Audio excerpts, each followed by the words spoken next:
If you're a regular viewer of the channel, you know of my message about performing more high intensity and sprint interval style training over low intensity modalities as part of your conditioning. But in my opinion, there are more effective and safer ways of doing your sprint intervals than sprinting over flat ground. And when you see most fighters do their sprint training or even just running conditioning, it's typically out in the back of the parking lot of the gym and they're running sprints on flat concrete. And in my opinion, this is not the best way to go about it.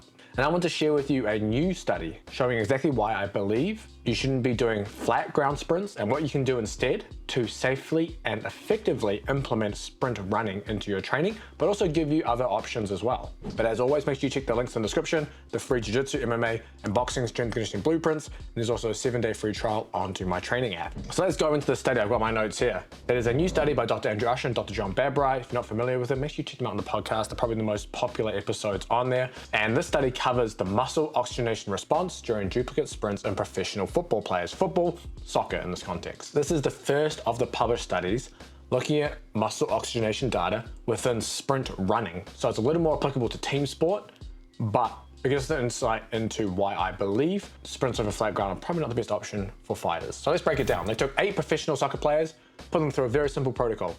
2 30-meter sprints with 10 seconds rest in between. It comes out to about a 1 to 2 work to rest ratio. It just takes them about 5 seconds to complete the 30-second sprint.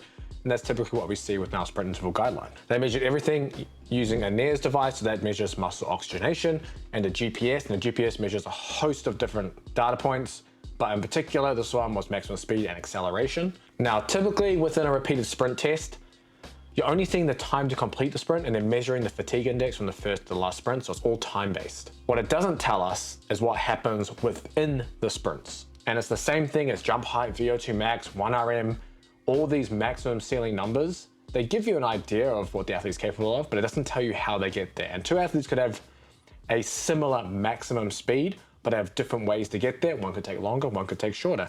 Jumping height, one could descend lower, one could descend higher. These are all important things to know about an athlete and the strategies they take. It informs us more about the composition of the athlete and what is really happening under the hood. And this study is where I see for the first time within repeated sprints, research looking at how within the sprint. So while that's a secondary outcome, we're looking at why you shouldn't be doing sprints over ground as a combat athlete. Now, the main reason, finding from the study, is the increase in time delay to fast desaturation in sprint 2 compared to sprint 1 for the biceps femoris hamstring muscle. I'm going to explain this and make it really easy to understand, but because this study didn't provide a graph of what's happening with the muscle oxygenation, I'm going to use one of their previous graphs from one of their previous studies to illustrate this. So if you look at this one here, this line is just muscle oxygenation. You have time on the bottom, and then the y-axis is just simply muscle oxygenation percentage. You can see in the first, on the very left, the first dotted lines, that is the time delay. Typically that will be very close to the y-axis. As recovery is impaired, that line moves further and further away, and it takes longer until that muscle oxygen starts to decline. This increased delay means there's a delay in mitochondria switching on to use oxygen. Now we want oxygen use to be as fast and as quick as possible to be the most efficient. And that is this big slope coming down on the graph.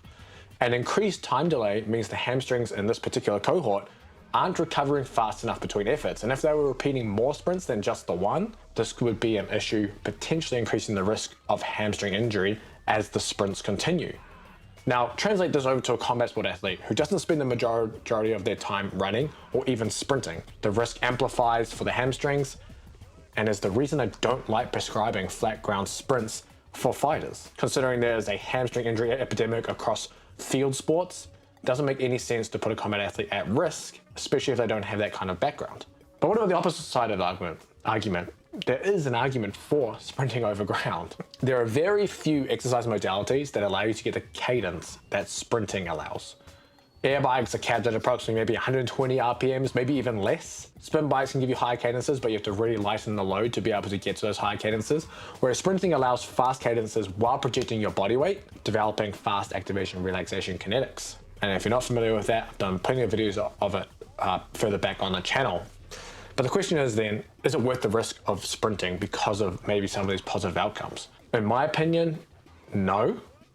But here's how I modify sprinting so you can still run with less risk. Because some of you might just enjoy running and enjoy doing these sprints. Is to use hills and or sleds or some kind of resistance.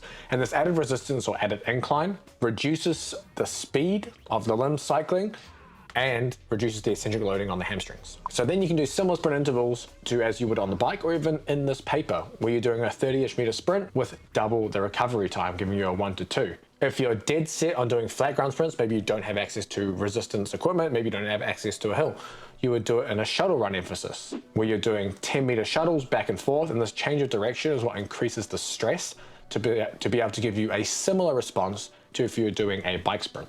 And you'll do exactly the same thing. You would go for say 10 seconds and you would rest for 20 seconds, you would do 6 sets. This way it is much safer because on 10 meters, you cannot reach high velocities. Depending on how good an athlete is, they might reach max velocity at 20, 30 meters. So cutting it down to 10, you're not ever reaching that and it's much safer. Now, if you want to go into more detail on sprint interval modalities you can use, watch this video next. It shows you how you can get cardio like Marab.